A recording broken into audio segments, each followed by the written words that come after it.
Bonjour les archicadiens, j'espère que vous allez bien. Alors aujourd'hui je vais continuer un petit peu sur ma lancée de la dernière vidéo, c'est-à-dire je vais encore répondre à une question. Cette fois ce sera une question de Stéphane, qui me demandait: Salut Seb, est-il possible d'utiliser l'outil Zone pour obtenir la surface en plan d'un mur? Comment faire? Alors, utiliser l'outil Zone dans la plupart des calculs, si je vais par exemple sur un tableau de surface. Hop, je vais aller sur mes éléments. On peut calculer la superficie des murs, mais il va calculer la superficie des murs. Hein, si je rajoute des champs, on peut calculer la superficie des murs, la superficie mesurée, la superficie des murs déduits, ok, la superficie des portes, des trucs de ce genre. Mais la plupart du temps, ce sera des superficies qui sont en élévation. C'est-à-dire que moi, par exemple, je l'ai rajouté ici. Vous voyez que ne serait-ce que dans l'entrée ou dans les WC, on a 11 mètres carrés de superficie des murs, donc ça représente bien la superficie qu'on a sur, euh, sur la hauteur. Donc si on veut, parce que là la question c'est bien de savoir la surface en plan d'un mur, dans ce cas-là, il y a un petit outil, une petite fenêtre que vous pouvez utiliser pour ça, qui s'appelle, alors hop, je vais aller simplement dans Fenêtre, Palette, Information éléments. Cette fenêtre, quand vous l'ouvrez et que vous avez juste un petit icône de sélectionner ici, ça va vous afficher les éléments d'idées et différents types de données que vous avez liés à ce mur. Okay.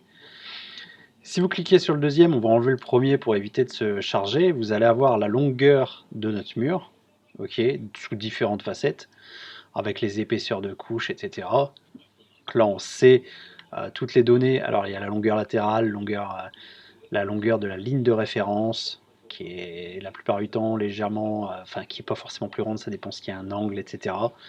Donc, mais ce qui va nous intéresser ici, c'est surtout la troisième, qui est la superficie en plan. Donc, de cette façon, on a vraiment la surface que ça nous prend justement sur notre plan, et donc ça permet de trouver ce type d'information. Donc voilà pour cette petite vidéo pour montrer ce petit détail pour répondre à Stéphane. Donc j'espère que que j'ai bien répondu à ta question. Et sinon, pour le moment, j'ai pas forcément une autre solution. Enfin, on peut aussi faire une nomenclature avec nos différents murs. Et après faire une sélection, aller sélectionner notre nomenclature pour dire qu'on veut simplement faire la nomenclature sur l'élément sélectionné. Mais je dirais, celle-là, elle est beaucoup plus rapide, puisqu'on a directement la surface. Par contre, je vous suggère, si vous restez, parce que vaut mieux ne pas rester avec la fenêtre ouverte, parce que dès que vous allez commencer à sélectionner beaucoup de choses, il va mettre les infos sur toutes les choses. Alors, si vous avez, hop, par exemple, d'autres éléments de il va vous afficher les infos de tous vos éléments sélectionnés. Ok, bon, c'est comme là, s'il y a plus de 20, la plupart du temps, c'est vrai qu'il commence à nous mettre des infos différentes. Genre, il calculera pas plus ou quoi que ce soit, mais ça arrive que si vous sélectionnez plein de choses, il commence à calculer. Et du coup, il va passer 2 plombes à calculer des fois.